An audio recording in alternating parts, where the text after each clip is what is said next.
In the spring of 1803, with the simple stroke of a pen, the United States of America doubled in size. The young nation, then consisting of just 16 states, or roughly everything east of the Mississippi River, purchased the French-controlled Territory of Louisiana, a largely uncharted tract of wilderness stretching from Canada all the way down to New Orleans. Over 800,000 square miles that, so far as the maps were concerned, remained a mystery.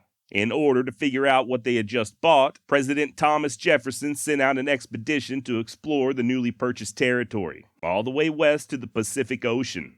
And tasked with leading this endeavor, officially known as the Corp of Discovery, were Captains Meriwether Lewis and William Clark. All total, the Lewis and Clark expedition would travel some 8,000 miles, navigating their way up the Missouri River before turning west and crossing the Rocky Mountains. If everything went as planned, they'd locate an all-water route linking the Missouri to the west coast, and return as national heroes. Sounds great in theory, but life has a way of, getting in the way. And besides, before the Corps of Discovery could even think about turning west, they would need to make it past the mighty Lakota, a tribe rumored to be both numerous and warlike. Who was Meriwether Lewis? How'd he and William Clark come to lead one of the most important explorations in all of United States history? How'd they choose the men who would accompany them? What sort of supplies would they bring along? What about that air gun? How many venereal diseases would they contract? And what exactly was their cure for said diseases? My name's Josh, and this is the Wild West Extravaganza.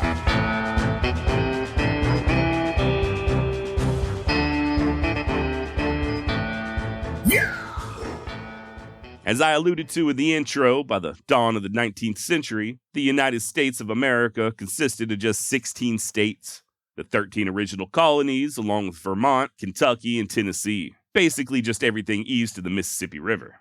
As far as the rest of North America goes, the British held claim to present-day Canada, and the Spanish pretty much everything else, other than the Pacific Northwest.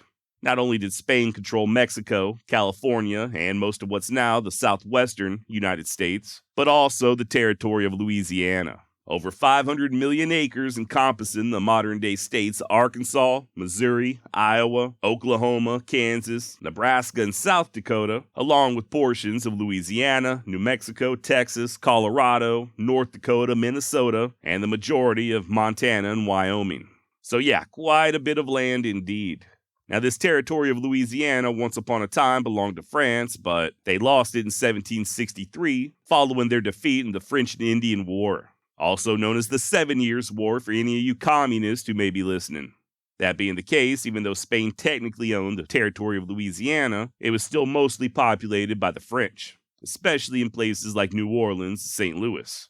Or I guess I should say more accurately, the centers of European trade in Louisiana Territory were mostly occupied by the French. Important to note that the lion's share of this land only belonged to these various countries on paper. In fact, the interior of what's now the United States was dominated by a wide array of indigenous peoples and cultures, tribes who would, for the most part, continue to fiercely protect their land for decades to come. Now, although the French had pretty much been evicted from the continent following that ass whooping they received during the war, they still hadn't forgotten about the New World entirely. Much like a jilted lover who begins texting you all of a sudden years after a breakup, France was still keen on getting Louisiana back. And truth is, they were successful. Partly due to Spain being in dire financial straits, they were pressured to trade the entirety of Louisiana back to France in exchange for a new territory on the Italian peninsula.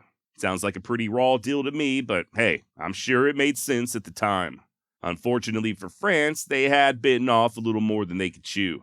Not only had Napoleon recently lost over 10,000 troops in Haiti, but the drums of war were once again beginning to beat throughout Europe. As such, once the United States heard about Spain giving Louisiana back to France, they came offering to buy the port city of New Orleans for a cool 10 mil. Much to the American surprise, France then offered to sell the entire damn Louisiana territory for an extra 5, bringing the total to $15 million, or roughly 4 cents an acre. And holy shit, would I love to find some land for 4 cents an acre. Needless to say, U.S. officials jumped at the opportunity and the deal was finalized on April 30th, 1803. And yeah, just like that, the United States nearly doubled in size. stretching her western border from the Mississippi River Valley clear on to the Rocky Mountains. Still though, like I said earlier, this was just on paper. Although Spain had indeed ceded Louisiana back to France, they weren't all that happy about these greasy Americans getting their hands on it, and in the years that followed, there would be many a boundary dispute, with some even going so far as saying that the entire Louisiana Purchase was illegal. You see, not only were the Spanish worried about a mass migration of Norte Americanos flooding into their former territory, but more than anything else, they were concerned about being cut out of the lucrative fur trade. I cannot stress how important of a commodity fur was back in the early 19th century. Long before we ever had railroad tycoons or oil barons, it was the fur trade that absolutely dominated North America's economy. Hell, the first American millionaire, John Jacob Astor, built his empire almost completely off of the buying and selling of fur. That and opium, but that's another story for another time. Suffice it to say, Louisiana Territory was extremely rich in fur, that sweet, sweet beaver. And although it now belonged to the United States, it was still incumbent upon the Americans to get in there and make their presence known, to stake their claim, so to speak, especially before their neighbors Spain and England got to having any funny ideas. That's where a little something called the Corp of Discovery came into play, aka the Lewis and Clark expedition. They were to explore this newly purchased territory, establish a good relationship with the natives, and above all else, hopefully, fingers crossed, find an all-water route that would link the eastern United States to the Pacific coast. To lead this venture, then President Thomas Jefferson chose none other than his personal secretary, a young man by the curious name of Meriwether Lewis. Born in Virginia in 1774, Lewis's family was what Jefferson once described as distinguished. One of Meriwether's great uncles sat on the King's Council, and yet another had married the sister of George Washington. Even the family home where Meriwether grew up, a tobacco plantation known as Locust Hill, was just a stone's throw away from Jefferson's Monticello. That being the case, he and the future president would, in time, come to form an almost father and son-like bond. Speaking of fathers, sadly, Lewis's actual father would pass away from pneumonia when he was just 5 years old. And it wasn't long after that when his mother would remarry and the family went to live with Lewis's stepfather in Georgia.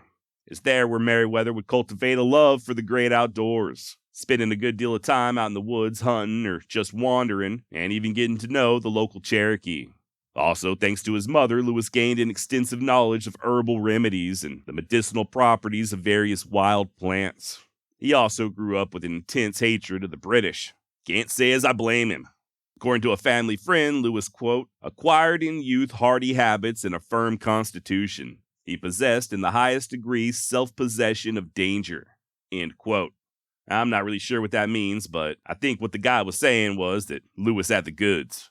At around the age of 13, Meriwether was sent back to Virginia to receive a proper gentleman's education, and then, just a few years later, he was able to legally take hold of his inheritance, his late father's estate there at Locust Hill, which consisted of 24 slaves and nearly 2,000 acres of tobacco fields.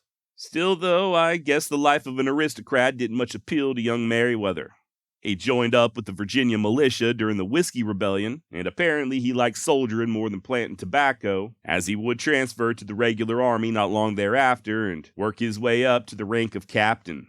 Over the next few years, Lewis would mostly serve in the infantry, but by the spring of 1799 he was appointed as a regimental paymaster, a duty that would see Lewis spend quite a bit of time on what was then the frontier, in far-off exotic places like Ohio and Detroit.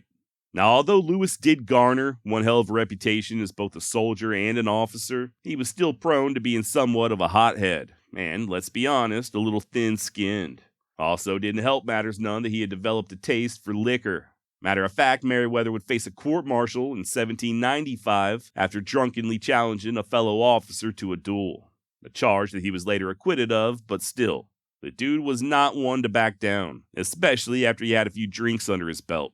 Now, speaking of Lewis's disposition, there was another trait, other than his love of booze, that, according to some, seemed to run in the family.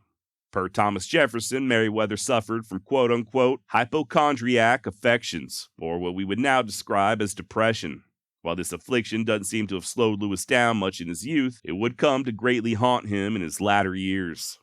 More on that in a bit, but for now, I want you to imagine that it's March 1801, and Thomas Jefferson has just been elected as the nation's third president. Remember, Jefferson and Lewis's family were neighbors in Virginia and went back quite a long ways. I failed to mention this earlier, but Meriwether's uncle on his dad's side, Nicholas Lewis, had even previously managed Jefferson's affairs while the future president was away in Paris. Be that as it may, it was not just this family acquaintance that caused Jefferson to recruit the then 26-year-old Captain Meriwether Lewis as his secretary. A lot of it, honestly, just came down to politics. Ugh, I always feel dirty even just saying that word. You see, Jefferson was a staunch anti-federalist, and the military at the time of his election was staffed by a majority of Federalist officers. Seeing as how one of his first goals as president was to reduce the size of the army, he, Jefferson, would need someone he could trust like Lewis, who also happened to have an intimate knowledge of the officer ranks. In other words, Meriwether's initial job was to help the president decide which officers got the proverbial axe. Now, whether or not Jefferson had already settled on Lewis to head west and recon the territory of Louisiana back in 1801 is unclear. What we do know is that Meriwether would spend the next 2 years living with and working in very close proximity to the president. And yeah, at some point in 1802, even before the big purchase, they would begin to hash out their plans to explore Louisiana. The expedition, like I said, officially known as the Corp of Discovery, would head up the Missouri River to present-day North Dakota and continue following it west to its source. From there, they would cross the Continental Divide, hopefully via water, and head down the Columbia River all the way to the coast. And I say via water because more than anything else, the chief mission of the Corp of Discovery was to locate an all-water route that would link the United States to the Pacific Ocean. This was a big deal. Not only would it be huge for commerce and solidify America's control over Louisiana, but let's be honest, who doesn't love to float the river, right? Nice sunny day, just lounging in an inner tube, bobbing up and down with the waves. Ice chest of cold beer floating next to you. Maybe some girls with questionable morals, wearing next to nothing. With an all-water route to the west coast, President Jefferson could literally float the river from the Atlantic all the way to the Pacific, and not even have to get out to use the restroom. No. I honestly do not know if President Jefferson liked to go inner tubing. Truth is, an all-water route, in addition to being a boom for commerce and solidifying America's control of Louisiana, would also strengthen U.S. claims to the lands beyond, aka the Pacific Northwest, or what we now know as the states of Oregon and Washington. And yeah, there is an R in Washington. I guess back in those days, the theory was that the Missouri and Columbia rivers were somehow connected, possibly by a large lake up in the Rocky Mountains. President Jefferson assumed that whoever controlled this hypothetical cross-continental river would also dominate trade and transportation throughout all of North America.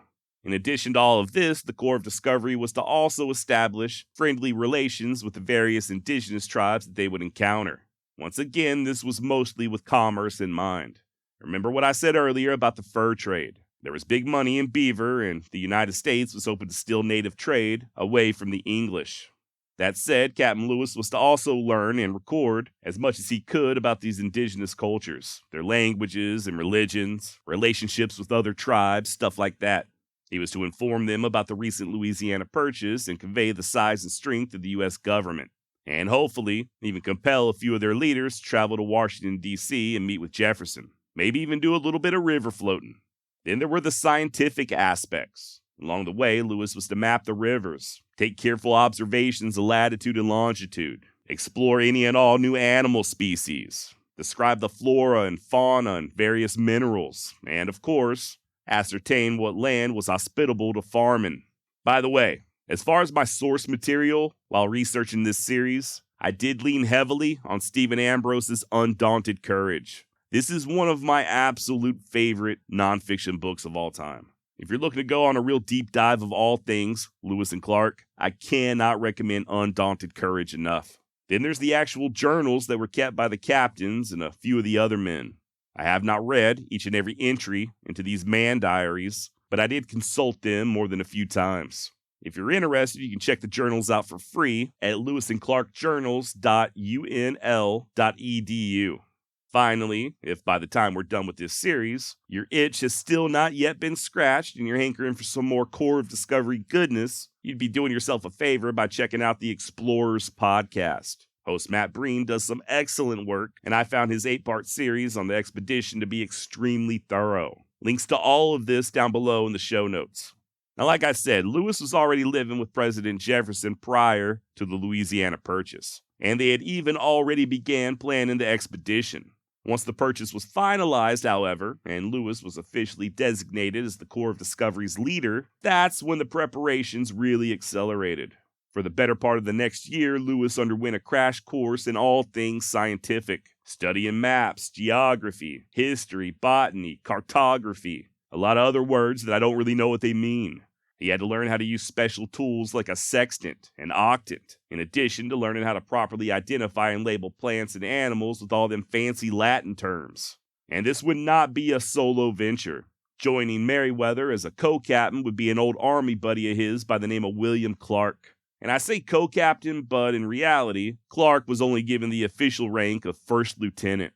That said, as far as the men of the expedition were concerned, he was Captain Clark. Even Lewis addressed him by the rank of captain. For all intents and purposes, Lewis and Clark were co-commanders for the Corp of Discovery, and I'm not aware of any instance along the way where Lewis had to pull rank. The way these guys worked together, just seemingly without friction, it damn near borders on the unbelievable. But they did make it happen, Captain. Now, like I mentioned a moment ago, Lewis and Clark did serve together in the Army, but not for very long, just for around 6 months. Matter of fact, at one point, Clark was Meriwether's commanding officer. Other than that, not much at all is really known about their early acquaintance, other than the two obviously making quite an impression on one another. Like Lewis, Clark originally hailed from Virginia. Born to a wealthy family of planters in 1770, William was the younger brother of famed General George Rogers Clark. The family would migrate to Kentucky around 1785, where William, much like his friend Meriwether Lewis, took to the backwoods of what was then the frontier. Ended up joining the militia in 1789 and fighting in the Northwest Indian Wars before moving to the regular army just a couple of years later. By all accounts, William Clark was beyond competent as an officer, but his career in the military would sadly be cut short due to health reasons. What historians now think was most likely reoccurring bouts with malaria. That being the case, he resigned his commission in 1796 and headed back to his family's plantation outside of Louisville, which is where he was when Lewis recruited him to help lead the Corp of Discovery. And it really was a perfect pairing. Not only did Meriwether Lewis and William Clark have absolute trust in each other, but where one was weak, the other was strong, and vice versa. For instance, Clark was nowhere near as educated as Meriwether, but he was far superior when it came to water navigation and the practical experience of leading men in combat. Also, William's more even-keeled nature would help to balance Lewis's, shall we say, headstrong tendencies. With the leadership issue taken care of, all that was needed now was to secure the necessary supplies and the men to make the expedition a success. Now, their main vessel or mode of transportation, for at least part of the way, was a specially designed keelboat that Lewis had ordered built over in Pittsburgh, fabricated solely for the purpose of this expedition. That's K-E-E-L, keel boat. Had a few people question what I was trying to say on a previous episode. Now, this particular keelboat in question was 55 feet long, 8 feet wide at its widest point, with a flat bottom and a shallow draft, meaning that it could more easily navigate in shallow water. There was also a 32-foot high mast, but as I'm sure you can likely imagine, it was going to take a whole hell of a lot more than wind to push this bad boy upriver against the current. Yeah, against the current. I think it's important to remember that these guys were going up the Missouri. Keep in mind that this was before the invention of steam-powered engines, and that keelboat would be loaded down with several tons of cargo. Sure, the sail would help if the wind happened to be blowing just right, but in all actuality, this vessel would need to be muscled up the river, either by rowing or using long poles which the men would shove along the river bottom. Or if neither one of these options were possible, they would literally walk along the shore and drag the boat upriver with tow lines. Make no mistake about it, the Corp of Discovery was to head up the Missouri by brute force and damn near brute force alone. In addition to the keelboat, there was also a couple of canoes or pirogues. Please do not email me saying that I'm pronouncing pirogue incorrectly, alright? I'm saying it the way that Hank Williams Sr. says it in Jambalaya on the Bayou. And if it's good enough for old Hank, then by God, it's good enough for me. Pirogue. Now that keelboat was not meant to complete the journey. Lewis knew that they would likely end up wintering with the Mandan up in present-day North Dakota, at which point the keelboat, along with several of the men and any scientific specimens they happened to gather, would be sent back downriver to St. Louis. The others, what they'd call the permanent members of the Corps of Discovery, would then continue west in the pirogues. As far as the necessary provisions, I think all total they'd be hauling somewhere around 10 tons worth. A partial list of supplies included 3,700 pounds of pork, 3,200 pounds of flour, nearly 2,000 pounds of hulled corn, 750 pounds of salt, 112 pounds of sugar, in case anyone had a sweet tooth, 100 pounds of lard, I think his name was Craig, 50 pounds of coffee, and close to 200 pounds of a little something they called portable soup, a thick paste made of boiled down beef, eggs, and vegetables. And I don't know about you, but I just threw up a little in my mouth. Apparently this soup was not a fan favorite, and only used if no other means of sustenance were available. Goes without saying that all of these provisions would be heavily supplemented by wild game. Then you had the captain's various scientific and navigational tools. A quadrant, sextants, a telescope, tape measures, stuff like that. Several reference books on everything from botany to mineralogy, and various writing utensils. Hell, I think Captain Lewis even had a small writing desk. Other tools included items like needles, awls, candles, handsaws, knives, pliers, hatchets, flint and steel for starting fires, several pounds of fishing hooks and tackle, files. They also had spare blankets and coats and wool pants, flannel shirts, even mosquito netting. For their arsenal, the men had over a dozen Model 1803 muzzle loaders, and just as many 1795 Springfield muskets, along with several hundred pounds of lead and gunpowder. There was a small cannon attached to the keelboat, along with several blunderbusses, and, believe it or not, even an air rifle. Yeah, an air rifle. I assure you, however, that this was not your daddy's Red Ryder BB gun. The rifle in question was a Giardoni, first designed some 25 years prior by an Italian, and actually used in combat by the Austrian army. Which, in hindsight, may be why nobody has ever heard of the Austrian army. Just running around playing tag with a BB gun, I guess. No, I'm just being silly, and in fact, the Giardoni was deadly. It shot a 46 or 51 caliber ball at 500 feet per second, and was said to have been lethal up to 150 yards, although, according to Captain Lewis, it was only accurate out to around 50. Not only that, but the Giardoni had a holding capacity of 20 balls. Once loaded and charged with air, all you had to do was cock that bad boy and pull the trigger. Essentially just a very early version of a repeating rifle. I've even heard of some describe the Giardoni as the first assault rifle. With all that said, though, it was not a very practical weapon. First of all, you had to fill it full of air with a hand pump. I think it took something like 1,500 pumps just to get the necessary air into the cast iron reservoir, which, as it turns out, was held in the butt of the rifle. In other words, if you weren't too careful, you'd bang a hole in the butt and spring a leak, thus rendering it useless. So yeah, while the air rifle was a possible means of defense, it was mostly used as a way for the Corps just to show off their technological superiority to the indigenous. Speaking of the indigenous, a lot of the supplies that the expedition would haul upriver were designated as trade items used to purchase goods and services from the natives. Mostly just a bunch of inexpensive trinkets, scissors, thread, cloth, thimbles, knives, beads, pipe tomahawks, medallions, shit like that. The Corps of Discovery would also be hauling several barrels of whiskey upriver. This was back in the good old days when fighting men were given such necessary staples as part of their daily rations. As such, each member of the expedition was allowed a gill of whiskey each evening, equivalent to 4 ounces or roughly about 2.5 shots per man. Not a bad reward after a hard day's work, but they could only justify packing so much, and they would end up running out about a quarter of the way through the expedition, after which they just had to raw dog reality. Welcome to my world. Now, Captain Lewis had considered bringing a physician along, but in the end, I guess he figured he and Clark could do any necessary doctoring. With injuries all but guaranteed, the captains laid in a generous supply of medical implements like lancets and forceps, syringes, tourniquets, salves for blisters, and various herbal remedies. Rounding out this portable hospital would be several hundred special pills obtained from Meriwether's medical advisor and signer of the Declaration of Independence, Dr. Benjamin Rush. These pills of his, often referred to simply as Rush's bilious pills, or by the men of the expedition as thunderclappers, were comprised mostly of calomel and jalap. In case you're not familiar, I certainly wasn't. Jalap is derived from a plant whose scientific name I cannot pronounce, and it was pretty much just used as a very powerful laxative, hence the nickname Thunderclapper. As far as the other active ingredient, calomel, well, that's just a nice way of saying mercury. But Josh, mercury is poisonous. Yeah, no shit, even in small doses. Sadly, this was not known back in the early 19th century, and mercury was a common treatment for everything from the yellow fever to insanity, and even syphilis all the way up to the invention of penicillin. As far as the Corp of Discovery was concerned, Lewis would prescribe these pills for damn near everything, especially syphilis. That's what they don't teach you in history class.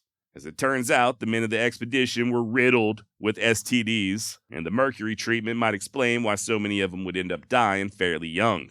Unless you think that they were only occasionally taking small doses, experts have been able to pinpoint the location of certain Corp of Discovery campsites due to the amount of mercury still found in old latrine pits. Now, I keep bringing up the men, so let's talk about them. Like I said, not everybody would be along for the entire journey or considered quote-unquote permanent members of the expedition. Obviously, you had the captains, Lewis and Clark, at the helm. Joining Clark would be his slave, a rather large black man known only as York, and accompanying Lewis would be a Newfoundland dog named Seaman, which he purchased back in Pittsburgh. That's Seamen, okay? So get your mind out of the gutter. Lewis's dog was not named after the love batter that comes out your wee-wee during sexy time. Why don't you try growing up a little? We've got some serious topics to discuss, and I can't be stopping every 5 minutes for your juvenile jokes. Now, it was also in Pittsburgh where, according to Stephen Ambrose, that Lewis recruited John Coulter and George Shannon. Shannon, by the way, at just 18 years of age, would be the youngest member of the Corp of Discovery. And Coulter, well, I got a lot more to say about him later on at the end of this series. Meanwhile, in Louisville, Clark was busy recruiting as well. Men like Charles Floyd, Nathaniel Pryor, William Bratton, Reuben and Joseph Field, George Gibson, John Shields, and others. Now, many of these guys that I just named were civilian volunteers, but others, like Sergeant John Ordway, were already in the military and pulled from active duty. They were still volunteers too, mind you, and every man one of them, soldier and civilian alike, desperately wanted to be part of this expedition, and on that account, they certainly were not alone. As soon as word got out, men from all over came a-flocking, hoping to be selected by the captains. That said, most were rejected due to the high standards. This was to be a long and dangerous trip, and its success hinged largely on selecting the right men. The steady sort who knew how to use a rifle, physically strong, and preferably with prior experience in the backcountry. One of the men, Alexander Willard, would later boast that his, quote, fine physique enabled him to pass the inspection for enlistment that more than 100 others failed, end quote. Now, the Corp of Discovery would have its official swearing in on the 31st of March, 1804. There were 3 sergeants, the aforementioned John Ordway, Charles Floyd, and Nathaniel Pryor. They, along with 22 privates, were the so-called permanent members, the ones designated to make the entire trip to the Pacific and back. Joining them would be the expedition's official interpreter, a guy by the name of George Drewer. Part French-Canadian and part Shawnee, Drewer was not only an experienced backwoodsman but fluent in several native dialects, including sign. By the way, I'm relatively certain that I am not pronouncing his name 100% correctly. It is French, spelled Drouillard, and apparently the D is silent. I went back and forth on whether to use Drewer or Drouillard, so you may end up hearing a mixture of both during this series. The non-permanent members of the expedition consisted of Corporal Richard Worthington and 6 privates who would only go so far as the Mandan villages and then return to St. Louis with the keelboat. And finally, there were around a dozen or so French engages or voyageurs. These guys were designated as boatmen or pretty much just hired labor. And just like Worthington, they'd only travel as far as the Mandan villages before returning home. I'm getting ahead of myself though. Just to ensure I'm not confusing anyone, myself included, let's just take a real quick look at the timeline of 1803. The Louisiana Purchase occurred on April 30th. Remember, Jefferson and Lewis had already begun planning the expedition prior to the purchase, and by July, Lewis was already in Pittsburgh seeing to the construction of that keel boat. As soon as it was finished in late August, Lewis would take it down the Ohio River to Clarksville, Indiana, just across the river from Louisville, where he links up with William Clark. They, along with several recruits, leave together on October 26, once again via the Ohio River, all the way to the Mississippi, which they then follow up to St. Louis. It's there at St. Louis where Meriwether would be dropped off as Clark and the others traveled to their winter quarters at a place called Camp Dubois, arriving on December 12th. Now, Camp Dubois was about 25 miles upriver from St. Louis, where the town of Wood River, Illinois now stands, and directly across from where the Missouri River meets the mighty Mississippi. It's there where the Corps would spend the winter of 1803 and 1804, training and finalizing preparations under the leadership of Captain Clark, as Meriwether remained in St. Louis tying up loose ends. You know what they say about idle hands, though, right? I mean, there's only so much training and drilling and shooting practice that a man can do in one day. To once again quote the great Stephen Ambrose in his excellent book, Undaunted Courage, these young heroes were in great shape, strong as bulls, eager to get going, full of energy and testosterone, and bored. So they fought and drank and fought. End quote. There were a few issues with insubordination, but it was mostly just minor stuff. Men sneaking off to get drunk when they were supposed to be out hunting, stuff like that. At one point, however, two of the recruits, John Coulter and John Shields, did threaten to kill Sergeant Ordway. Remember, although some of these men were civilians prior to volunteering, they were now under military command and thus subject to military discipline. And where they were headed, a lack of discipline could literally mean the difference between life and death. That being the case, both Coulter and Shields were placed on trial for mutiny, found guilty, and summarily executed via firing squad. Still not satisfied with the punishment, Captain Clark then had each man's head severed and placed on pikes outside of the main gate of Camp Dubois. Once the expedition got underway, these heads would decorate the front of two of the pirogues. Shields' skull was lost somewhere over the Great Falls of the Missouri, but Coulter's would make it all the way to the West Coast and back, and it survives even to this day, although its exact location is unknown. Apparently, it was purchased by American businessman Samuel Prescott Bush sometime around the turn of the century, and his son, Prescott Sheldon Bush, grandfather to George W., would take it with him to Yale College in 1913, where, using Coulter's skull, he helped to found the secretive Skull and Bones Society. The Grizzly Trophy would go missing during World War II, but resurfaced in the 1970s at a museum in Copenhagen, of all places. Not long thereafter, it was bought by an unnamed collector, and so far as anyone knows, it is still out there somewhere. And no, absolutely none of that is true. Coulter and Shields would threaten to kill Sergeant John Ordway, but there is no record of either one of them being punished for doing so. They were indeed tried for mutiny, but according to the captains, Coulter and Shields did ask for forgiveness and promised to do better in the future, and I guess that was enough. Others would not be so lucky once the expedition got underway. Speaking of which, the big event came on May 21st, 1804.